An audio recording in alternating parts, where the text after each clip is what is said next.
Hi, I'm Tinny from Mini Bowl Design, and today I'm just going to talk. I don't really have anything to show you, and as near as I can tell, people are good with that as long as they get to sit in the evening and listen to Tinny. It doesn't really matter whether I've got anything to show you or not.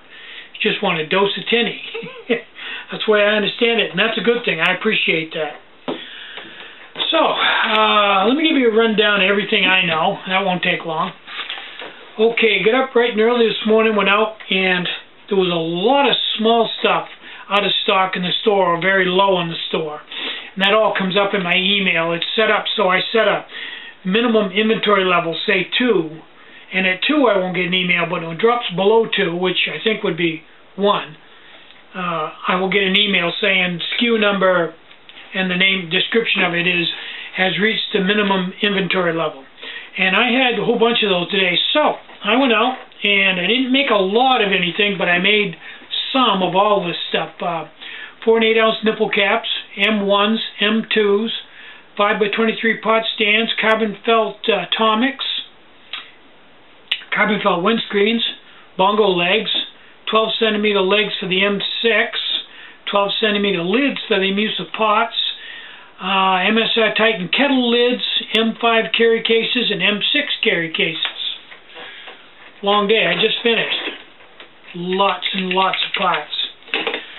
Now, taking a new approach towards the copper loop stove. I think what I'm going to do on that, after doing a lot more testing with it this morning. I go out every morning, and while the wood fire is getting going and warming the shop up, I sit there and play with one of my prototypes, like the copper tubing stove that I'm working on. And I've come to the conclusion that the best way to do this is to put it on the back burner, order some stainless steel tubing, and some different containers and some different O-rings and stuff. When I get all that stuff in, start over again, because although it works pretty good the way I've got it, it's very short-lived and problematic. And depending on a couple of different things, it can be a real safety hazard, which I found out today. The little vents, see, this is an enclosed chamber, so when this heats up, it pressurizes, and the alcohol will go out anywhere it can find. Well, the easiest way for it to go is get down to the bottom of the tubes and then come out. How you overcome that is right at the very top, inside the chamber, but at the top, above the fuel, you drill a couple of holes, and that equalizes the pressure so that it can't hydraulically shoot up through here. Well, I got the last one I built another one. I got the holes a little bit too low and got the fuel above them, which cancels them out. And when it warmed up, it started shooting raw alcohol off the 3 jets. And I had a fire problem there for a little while. I grabbed a big old chunk of carbon felt and a few other things and put it out. But it was fairly dramatic. I got like an ounce of alcohol right on the tabletop on fire. So that's another thing to take into consideration, because if somebody had done that in a shelter, they could have had a problem. Somebody could have got hurt. There's lots of things about that stove that are a little dicey. Okay, I've got a prototype here and I'm working on, and the premise of this is, I'm going to shoot myself down here right off quick, is this stove has twice the capacity of a regular M2, and it's the same size and the same weight. It also is designed so that the silicone is protected from any overrun. And I could easily put a trough on the bottom of it to catch any alcohol that spills over. So it's got a lot of potential that way. But if I have over 2 times the alcohol volume, that means it's going to take twice as long to burn back before you can go from high to simmer. And I'm not sure in this particular design whether that would be a good thing, but the whole idea is that when it's on high, it won't be that long before it burns back, and you can just nurse it along at simmer, where if I have a lot more alcohol, it's going to be, like 8 minutes before it goes back to simmer. And I'm kind of fighting back and forth trying to decide whether that's the way to go or not. One of the really good points about this is you can simmer with it fairly easily by just letting it burn back in like 3 or 4 minutes. So, you know, leave a comment and tell me what you think. I can make this a high capacity and also make it so that when you let off the bottle, it doesn't pull the alcohol back into the bottle. I can easily do that. I've figured out a way to do that. And it is still a silicone-based stove. It's just a little different. I'm not going to take it apart and show you, but... So, if you think having twice the alcohol or 3 times the alcohol capacity, which is going to relate into 3 times the burn time, then I may do this one. And it would lend itself real well to a CNC, but no more than I'm going to sell them. I'll probably just build it in-house. This safety base, I sent it out to a CNC shop, and basically the guy came back and said, send me all your blueprints, send me all your specs for everything, and I'm just going to make all your stuff for you. Huh? Yeah, just send it all to me, I'll make it all for you, I'll even assemble it for you, whatever, we can anodize everything, you'll be... I don't even know this guy. I couldn't pick this guy out of a police lineup, and he wants me to send him everything. So I slowed him down a little bit, and I sent him one piece. I sent him one safety base, which I don't even sell. And he came back, and, you know, he was haggling about the price, and he hadn't even built the first one yet. He was haggling about the price and everything else. I finally just told him, look, you may not even get this order. That depends on the quality of the work and how long the turnaround time is. So until I see one, I'm not going to give you any price.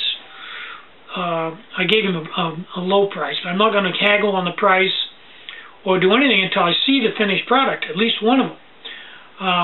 And, you know, he kind of kicked that around, wanting to know who else I was having work for him. You know, got kind of questiony. And I basically told him it was none of his business. Told him to send me the sample. Sent me an email saying samples have been sent. That was, I don't know, a week or 2 ago. I guess probably 2 weeks ago. Never saw the samples.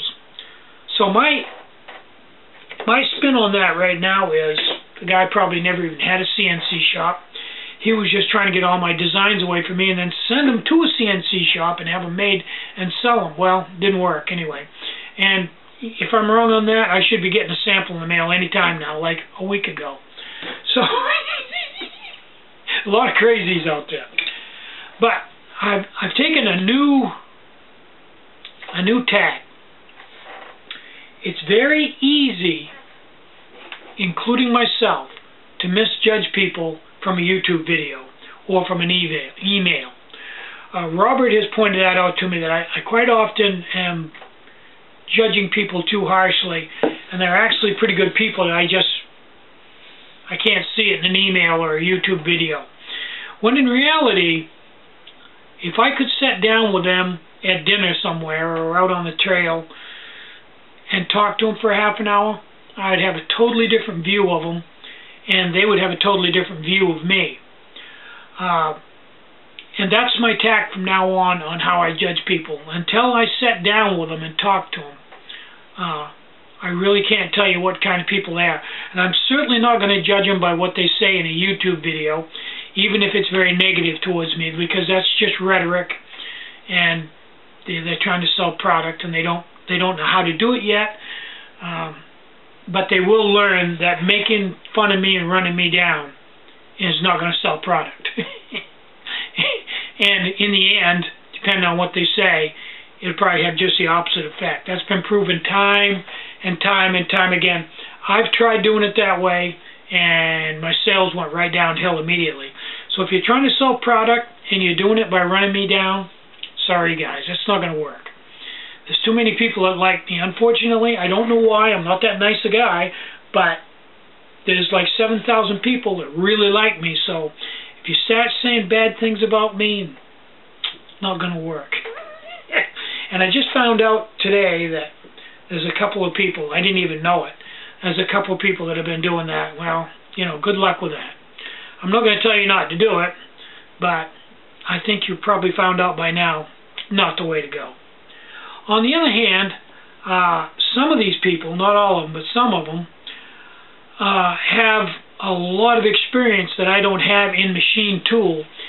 And there's a lot of things that they have, a lot of information they have that I could really use, and I'd like to use them for a information source for different machining processes and things. There's a lot they could teach me, because I'm just a what they call a shade tree machinist. I don't know that much. I don't have that much equipment, and there's probably a lot of different ways to do things. I understand one of them even has a CNC, and you know, there's probably a lot of things he could make for me, and probably they'd be really nice, and we could do some business. I'm looking for another CNC shop just to make something like these safety bases, and I'm not having a lot of luck. There doesn't seem to be anything local, and I'm not having a lot of luck over the internet. You know, at least I know these people because I've seen them in videos, and some of them show some real promise. So anyway, that's Tinny in a nutshell today. Don't judge anybody harshly just because of some YouTube video. Until I sit down across the table from them and talk to them for an hour, no opinion one way or the other. And if you want to hate me, get in line. I'm really not a bad guy, but I can see on a YouTube video where I could come off being not such a nice guy. But that's not the way it is, but, you know, that's just life. That's YouTube. Don't take YouTube too serious. It's not what you think it is. So I'm gonna call it a day. It's 4:10. It's dark out. We're having a horrendous northeaster snowstorm. I stopped at the post office to drop off the boxes. Sue Beth and I was in there like 6 minutes, and I came out and I had to shovel the windshield off. So we're gonna get some snow. I'm Tinny from Mini Bull Design. Get out and hike. Take a friend. Enjoy the great outdoors, and more important than anything, try to have a really great day. Bye-bye.